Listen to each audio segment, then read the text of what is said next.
Hey everyone, Ryan here, and welcome to my review of the summer 2024 LEGO Star Wars Luke Skywalker X-Wing Mech. Given set number 75390, it has 195 pieces and costs $16 in the US. This and the other three LEGO Star Wars mechs are notably $1 more than the other comparable licensed mechs out there, so it's interesting to see LEGO not even trying to hide the fact that they're trying to get a little extra profit from LEGO Star Wars here. Anyway, we'll find out if this mech is really worth that $16 price tag throughout the review, and opening up the box, you're going to find a very surprising 4 numbered bags. I was pretty shocked to see that many numbered bags in a small mech set like this, but that's how many there are, plus your instruction manual, which really has nothing special inside of it. The lone minifigure in this set is, of course, the pilot Luke Skywalker, and we have seen this exact variant before in a couple of other sets, so you're getting nothing new here. He does include a lightsaber and a blaster, so some nice accessories, and there is a double-sided face. Overall, it's a nice Luke Skywalker, gets the job done for a mech, but I think the most interesting talking point on this figure is exactly what it's not. It's not the UCS pilot Luke from the 2023 X-Wing, and the only reason that's pertinent is because we get the UCS figure in the Captain Rex's microfighter from the UCS Venator,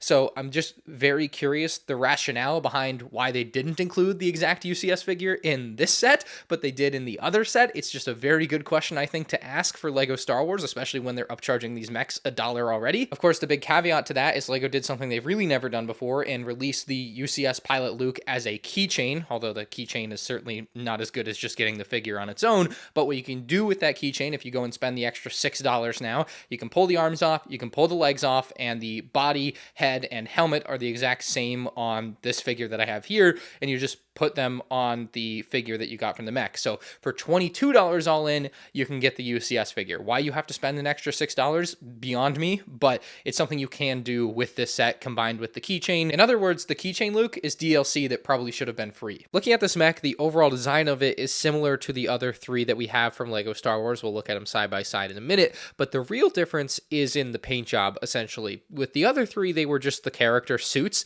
which would mean this one should be Luke's orange jumpsuit here, but it's not. It's actually completely modeled off of an X-Wing that Luke would then sit inside of, which is a really cool difference between this and the other mechs, and I think actually might make this the best mech. So on the chest plate, we've got a printed tile with the Rebel logo there. I think that looks really good. And if we look at the back, we have some pink that denotes the engine thrust coming out of the back, just like on the full-size X-Wings. You also have the S-foils in attack position there, and they're on ball joints, so you can actually twist them in all sorts of weird directions, which might be fun for kids. Obviously, as far as like staying true to what it looks like on the box, we're going to leave it like that, although you can actually close them up a little bit. They won't really close up all the way, so I do think it looks a little bit awkward like this, but if you wanted to pose it like this, you certainly can. I just think the most dynamic and best look is putting them in the normal attack position like that. This really helps the back of the mech not look really bland. That was a bit of an issue with some of the ones from last year, but is completely fixed here.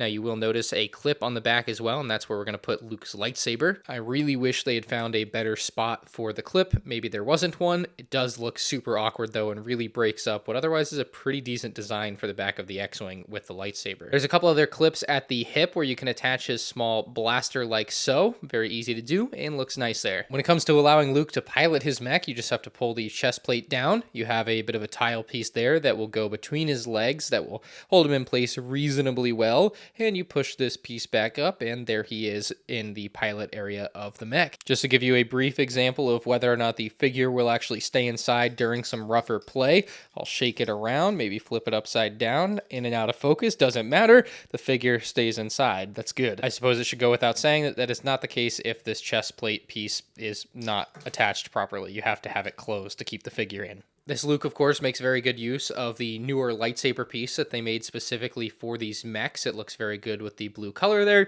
and it's got a bit of a classic LEGO Star Wars feel because you can see some bubbles inside of that transparent piece. The blaster, on the other hand, still looks like an old-timey film camera. Not a huge fan of it. I think it looks a bit goofy and unnecessary here, especially because Luke already has a lightsaber, but it does have a stud shooter on the end, which you can push to shoot the stud. Now, there are a few main points of articulation on this mech. You're going to find joints on the shoulder here, which move very freely, except for the fact that the S-foils in the back kind of block that movement, but they are also on those ball joints, so even when you knock into them, it's not like they'll fall off or anything, so it seems like things were pretty well thought out there. There's no elbow or hand articulation other than the fact that I suppose the fingers can move, but you don't really need to do that. You'll also find a ball joint down on the hip of the Luke mech here.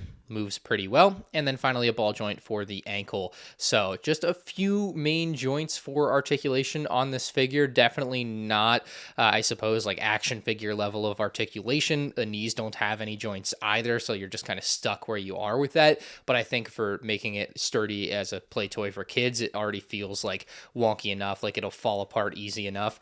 This is pretty good. I do also want to add that as you kind of look throughout this mech, there's a lot of nice subtle coloring here with like the yellow stud and some of the sand blue, a little bit of dark red worked in between the white and grays of this mech, and that really makes it feel like an X-Wing mech to me. I mean, those colors are just exactly what you see on some of the Lego X-Wing models that are full size, and so to see them worked into here in a very subtle way really makes it feel like an X-Wing, which is really cool. I really love that about it. Now, while this is certainly a very good-looking mech, perhaps the most interesting thing about it to me as a LEGO Star Wars fan is the fact that it was released on its own, singular, without any other mechs alongside it, because in the summer of 2023, we had the Boba Fett mech, Darth Vader, and of course a Stormtrooper, and so people kind of assumed for 2024 we would get like the opposites, so Luke is the opposite of Darth Vader, but we're missing something like a Rebel Trooper mech, or I don't even have any good ideas for this, but a mech to go against the Boba Fett there. Like, you could definitely have had 3 other mechs for the summer of 2024, but we don't. We just have the Luke Skywalker one here. So I think that's very interesting. I wonder how mechs will look going forward. So I think a lot of the talk last year was that you would buy the mech for the figure, whether you wanted the new Stormtrooper, the Darth Vader with arm printing, or the Boba Fett with arm printing. You would buy the mech, you would get the figure, even though it was $16, you know, it's not like you have a cheaper option out there really, so that's how you would buy it.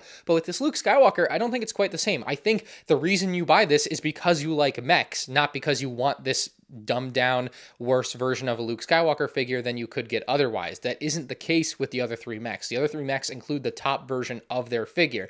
This one notably does not. So I would recommend this set to anyone that finds this mech visually interesting, and certainly as a kid's toy, as we showed. It's got great play features. Kids really don't care if it's not the UCS figure or not, and so you're going to be getting a great toy here if you wanted to pick it up as a birthday gift or not, but that's really a non-starter. It usually is a good kid's toy, and that's not really the perspective of these reviews on my channel. So to kind of wrap up the review from a collector's perspective, because they didn't include that UCS version of the Luke Skywalker, there's not a huge reason to jump out and buy this set unless you're going to try out that keychain method that I explained earlier. The mech is very nice. If you collect mechs, obviously you might want this one. This is a mechs fan mech set. Like, it is an amazing mech, and it's a great reason to want to buy the set is because it's a good mech. It's probably the best and most visually interesting mech that they have done of the 3. Maybe the Boba Fett has an argument, but certainly not Darth Vader nor the Stormtrooper. I give the set like an 8.5 or an 8.75 out of 10 because it's a mech.